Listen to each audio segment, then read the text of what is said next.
నమస్కారం. మనుషులు చేసే న్యాయం ఫెయిల్ అయినప్పుడు ప్రతీకారం తీర్చుకోవడానికి ఆత్మలు తిరిగి వస్తే ఏం జరుగుతుంది? ఈరోజు మనం ప్రేమ, ద్రోహం ఇంకా అతీంద్రియ శక్తి కలగలిసిన ఒక భయంకరమైన కథను విశ్లేషించబోతున్నాం.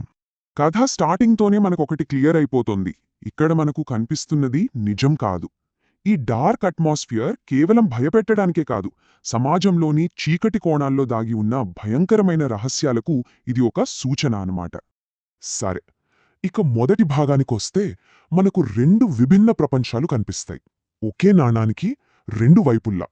ఒకటి సంపద, అధికారంతో మెరిసిపోతుంటే ఇంకొకటి భయం, నష్టంతో నిండి ఉంది. మరి ఈ రెండు ప్రపంచాలు ఎలా ఢీకొట్టబోతున్నాయో చూద్దాం. ఇక్కడ కథ మనకు ఒక పెద్ద కాంట్రాస్ట్ చూపిస్తుంది. ఒక పక్క చూస్తే సిటీ లైట్స్లో ఒక సక్సెస్ఫుల్ బిజినెస్మెన్, మరోపక్క చూస్తే అదే సిటీ నీడల్లో మిస్సింగ్ కేసుల్ని ఛేదించడానికి కష్టపడుతున్న పోలీసులు. ఈ రెండింటికి కనెక్షన్ ఉందని మనకు ఆ పాయింట్లో అస్సలు తెలీదు. మరి రెండు వేర్వేరు ప్రపంచాలను కలిపేదెవరు? ఆమె ఒక మిస్టీరియస్ అసిస్టెంట్. ఆమె రాకతోనే కథ మొత్తం అనూహ్యంగా టర్న్ తీసుకుంటుంది. మన విలన్ ప్రపంచం తలక్రిందులు కాబోతోంది. ఇక్కడే అసలు ట్విస్ట్. కథలోకి ఒక కీ క్యారెక్టర్ ఎంటర్ అవుతుంది. ఆమె కేవలం ఒక ఉద్యోగి కాదు, విలన్ అటెన్షన్ని వెంటనే తన వైపు తిప్పుకుని అతని పతనానికి కారణమయ్యే ఒక శక్తి.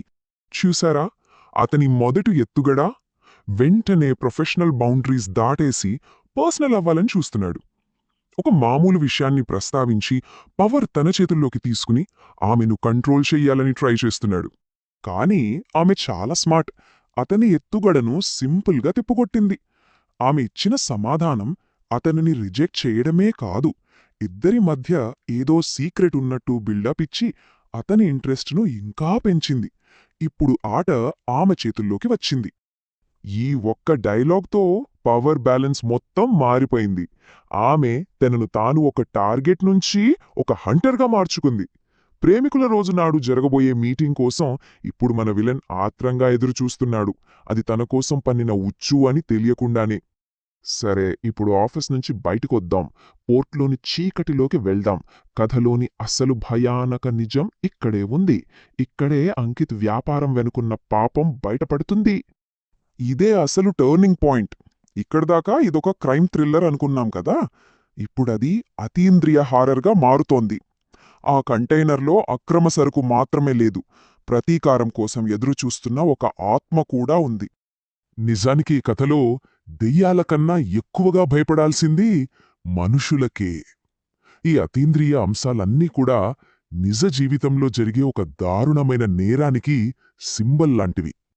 ఇన్వెస్టిగేషన్లో బయటపడ్డ డీటెయిల్స్ ఇంకా షాకింగ్గా ఉంటాయి. నేరస్తుడు ర్యాండమ్గా బాధితులను ఎంచుకోవట్లేదు. సమాజంలో ఎవరైతే చాలా బలహీనంగా ఉన్నారో, ఎవరికి అండలేదో వాళ్లనే కావాలని టార్గెట్ చేస్తున్నాడు.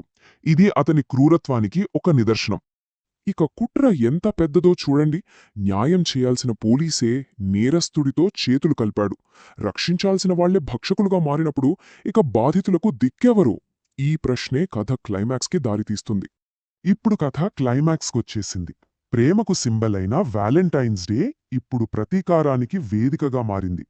ఒక నిర్మానుష్యమైన కార్గో షిప్లో అన్ని ముసుగులు తొలగిపోయి నిజాలు బయటపడబోతున్నాయి. ఇక రొమాన్స్, డేట్ అనే ముసుగులు తీసేశారు. ఇది డేట్ కాదు, ఒక ఉచ్చు అని తేలిపోయింది. మన విలన్ వేటగాడిననుకున్నాడు, కాని ఈ రాత్రికి తనే వేట. అప్పుడే అసలు నిజం బయటపడుతుంది. అయేషా కేవలం ఒక అసిస్టెంట్ కాదు, ఆమె అంకిత్ నేరాలకు ప్రత్యక్ష బాధితురాలు. ప్రతీకారం తీర్చుకోవడానికి తిరిగి వచ్చింది. అతని పాపం ఇప్పుడు అతని ముందే నిలబడి ఉంది. ఇక దొరికిపోయానని తెలిసి అంకిత్ తన అసలు స్వరూపాన్ని బయటపెట్టాడు. అతను చేసింది కేవలం స్మగ్లింగ్ కాదు, మానవత్వం సిగ్గుపడేంత ఘోరం. దాన్ని మళ్ళీ గర్వంగా ఒప్పుకుంటున్నాడు. కథ క్లైమాక్స్కి చేరింది. మనుషుల చట్టం ఫెయిల్ అయినప్పుడు ఏం జరుగుతుంది? నీడల్లోంచి వేరే రకమైన న్యాయం బయటకొస్తుంది. ఇక చూడండి, సీన్ మొత్తం ఫాస్ట్గా జరిగిపోతుంది. అతీంద్రియ శక్తులు రంగంలోకి దిగాయి. బాధితుల ఆత్మలే తమకు తాము న్యాయం చేసుకుంటున్నాయి. వాళ్లు చేసిన పాపాలకు అక్కడికక్కడే చాలా క్రూరమైన శిక్షను విధిస్తున్నాయి. ఆ భయంకరమైన రాత్రి తర్వాత తెల్లారింది. సూర్యోదయంతో పాటు ఆ షిప్లో దాగి ఉన్న ఘోరమైన నిజాలు కూడా ఇప్పుడు ప్రపంచానికి తెలియబోతున్నాయి. చివరికి కథ మొత్తం ఒక న్యూస్ రిపోర్ట్ రూపంలో ముగుస్తుంది. ప్రపంచానికి తెలిసిన అఫీషియల్ కథ ఇది. నేరస్తులు చనిపోయారు, బాధితులను రక్షించారు. కానీ ఆ రాత్రి అక్కడ అసలు న్యాయమెలా జరిగిందో మనకు మాత్రమే తెలుసు. ఈ కథ మనల్ని ఒక పెద్ద ప్రశ్నతో వదిలేస్తుంది. మనుషులు చేసే న్యాయం అవినీతిమయమై అమాయకుల్ని కాపాడలేనప్పుడు దాని స్థానంలోకి ఏ శక్తి వస్తుంది? దీని గురించి ఆలోచించండి.